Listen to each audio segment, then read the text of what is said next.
नमस्कार, मी अरुण आणि आपण पाहत आहात 7 स्टार न्यूज। इस्लामपूर शहरातील माजी नगरसेवक अशोकराव देसाई यांच्या नेतृत्वात कार्यरत असलेल्या किसान नागरी सहकारी पतसंस्था इस्लामपूर या संस्थेच्या वतीने आधुनिकतेचे एक पाऊल पुढे टाकले असून या पतसंस्थेच्या वतीने सामाजिक कार्यकर्ते बजरंग कदम यांच्या शुभ हस्ते पूजन करून श्रीफळ वाढवून संगणक प्रणालीद्वारे नेट बँकिंग सेवा कार्यान्वित करण्यात आली।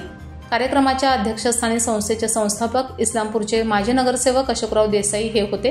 बजरंग कदम यांची महाराष्ट्र शासनाच्या वतीने विशेष कार्यकारी अधिकारी पदी निवड झाल्याबद्दल पतसंस्था, किसान क्रीडा मंडळ व किसान उद्योग समूहाच्या वतीने संस्थापक अशोकराव देसाई यांच्या हस्ते शाल, फेटा, श्रीफळ, सन्मानचिन्ह व बुके देऊन सत्कार करण्यात आला।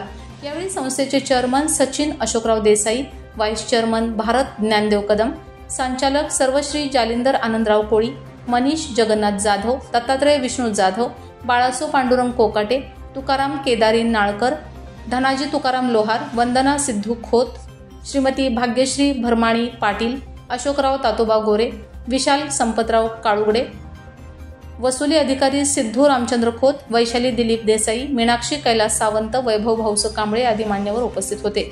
स्वागत व प्रास्ताविक मॅनेजर रोहित प्रकाश खवळे यांनी, संयोजन चेअरमन सचिन देसाई यांनी तर आभार मनीष जाधव यांनी मानले। Laxman Patil, 7 star news, Islampur.